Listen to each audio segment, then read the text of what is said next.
Hi everybody, welcome to the QB School. I am JT O'Sullivan. Today we are talking go routes. How to throw them, when to throw them, how do you know when they're open, how can you anticipate them, diving into the details. Excited for it. Let's get it going. Welcome to the QB School.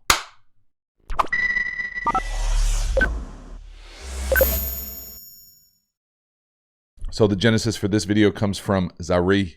Hopefully I said that correctly. Apologize if I didn't. Something I've always wondered is on go routes, I see quarterbacks throw it to receivers before they appear to even be open.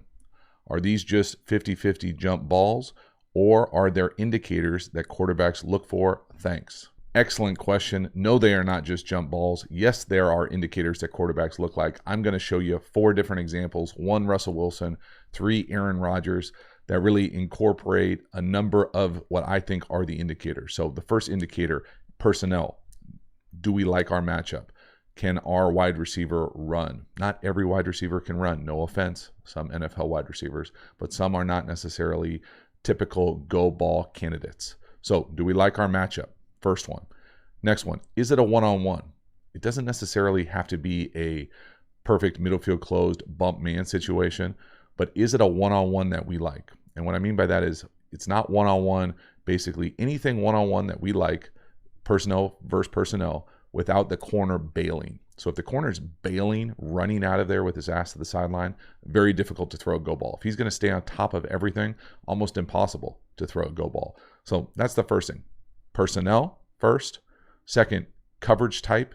Is it a one-on-one that we like? And then the last indicator is really a lot of the off the season stuff, off the field work, practice work, the timing, the understanding how fast someone is, the understanding the type of ball that you need to throw. Sometimes super high trajectory, drop it from a helicopter type thing into the bucket. Or is it a drive throw? Do they gap them at the line of scrimmage and you just want to put it on them as fast as possible? So full spectrum of options. I think you're going to dig this one. Let's look at a few examples. So talking like we like our personnel, DJ Metcalf up top. Now context matters on this rep. This is 4th and 5. But again, just check the release up top. Best release. He goes inside. Fine, no problem. Drop it on his line. Absolute perfect throw. Russell Wilson, nobody better, in my opinion, as far as deep ball accuracy to trajectory, meaning that this thing is, there's a lot of touch on this ball. A lot of room for him to run underneath it. Hard to tell from this angle from the heavens here, but this thing is up and down. Beautiful moon ball, again, right on his line. So we'll talk a little bit about what that means right here. For me, when I'm talking on his line, there's a lot of teams do this a lot of different ways, but at the end of the day, it is usually best release. So he can go inside or outside. So take the best release depending on what's available to you, leverage-wise, matchup-wise. But when you release, you want to pick your line and be as straight as possible and try to stack this corner. So you're trying to run by him and stack him. So he's in kind of a trail position. So that's the first thing. The other thing a lot of NFL teams do is they draw a red line down the sideline. I forget if they split the numbers in the sidelines or it's 5 yards from the sidelines, but it's on most practice fields and it gives a nice visual indicator for these wide receivers to know if I stack them here, I still want to get to the red line to leave room for the quarterback to drop this thing in. Not that we want to encourage fade throws, but it creates a little room for error. What we'll see on the last clip of this video. Other things to pay attention to, again, when we're talking one-on-one, right? We're talking one-on-one. We're talking, doesn't matter how you get there. Now, this looks like it potentially could be split field covers. Like we don't love throwing go balls down the field with 2 over 1 there. But a little coverage indicator. This is what most people would call bossed over linebacker types. They're all over to the strong side. Well, someone needs to run fit this B gap. That's the safety coming down from the heavens. Again, it's 4th and 5.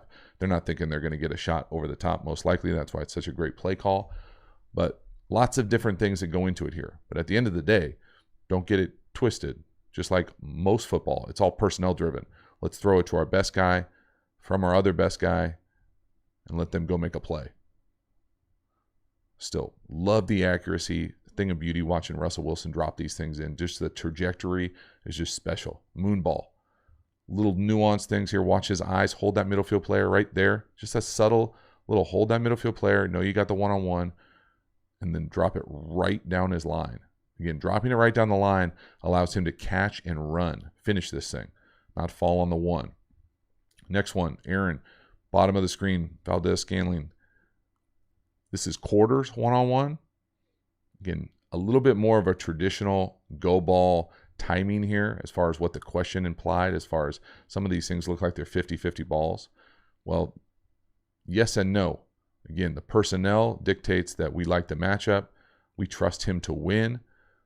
Again, but you're not throwing this seeing him win. Watch him at the bottom of the screen. This is quarter, quarter, half, just one-on-one quarters down here to the bottom.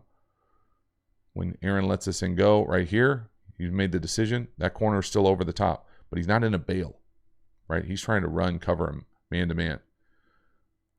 Now, he picks his line right at the bottom of the shield. So we'd love for him to keep that straight line right down the shield. I'd make the argument here that he fades a little. See the wide receiver fade just a little. This is subtle detail, but this is, I'm telling you, this is exactly what they talk about in the meeting room. Keep that line right down the bottom of the shield.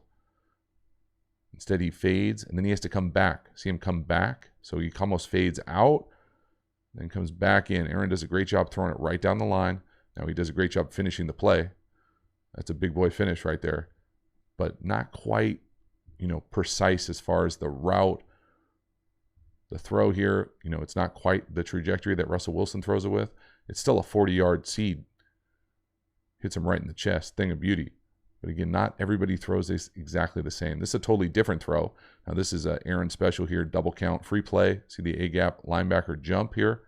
Now we're going to get inside fade down here to the number 2 receiver, and he gaps him. So he gaps him. Aaron puts it right on him. This throw looks easy. This is a difficult throw. This is basically ripping a seam on a free play. Now it's a free play, so you can be a little looser. But the timing of it, check their trajectory, totally different, right? Not a deep go ball type throw. This is they gapped him at the line of scrimmage, put it right on him. That's a thing of beauty. It really is a thing of beauty. This inside fade, everybody loves this play because it creates a lot more space. Right down here at the bottom of the screen now, instead of running the red line, you have all that space from the numbers to the sideline to drop this thing in. But because he gets gapped at the line of scrimmage, let's see when Aaron lets it go. He makes a decision to throw it right there. I mean, he's already by him, right? He's by him. He could have faded this. He put it right on him. Thing of beauty. Again, catch him, let him run. The precision of the accuracy is really the difference between having big completions and having touchdowns. You'd love for him to get in the end zone right there. Jeez. Last one here, Devontae Adams up top. This is a little bit of not as precise as you would normally expect from Aaron. Now, it's still a massive conversion, big-time play, but you should already be able to see what I'm going to say. He gaps him at the line of scrimmage, middle field closed, man, one-on-one, the matchup we like. He's running by him. Throw it on his line. The line is what? The top of the shield. This thing fades out. Not a massive miss, but a 3 to 4 yard miss. And it's the difference between a touchdown and a big conversion. So middle field player, guy right in the middle of the horn, right? Watch Aaron's stripe of his helmet. He's going to catch, look to his left. Pre-snap, he knows where he's going. One-on-one, Adams, yes please. Now it doesn't mean it's easy to look to the left and throw a go ball to the right, but you should see his line right there, top of the shield. The throw brings him to the sideline. Beautiful adjustment, beautiful. Great catch, still a massive play, but probably left 20 yards out there. One more time. When he lets it go, he trusts him to win. It's press man. It's not bail, right? That corner is not bailing out of there. We trust our guy to win. We like the matchup. He runs by him. Everything good enough. Only thing being critical is throw it right down his line, let him catch and run this thing. I love the look off. Come back, drop it right, just a little fadey right at the end. You can see, thing of beauty though.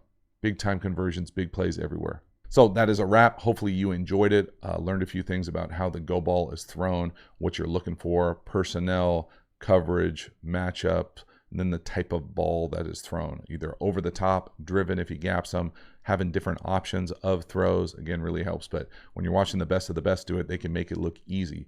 But it's one of those things where it takes a lot of practice, a lot of off the game field practice, summer throws, knowing your personnel, all those things come together to give yourself an opportunity to have those big plays down the field. So thanks so much for watching. I appreciate it. Do me a favor, if you haven't already, please sign up for the free quick game course. If you'll dig this kind of content, you will love the course. The link is in the description. I appreciate it. See you next time. Have a good one.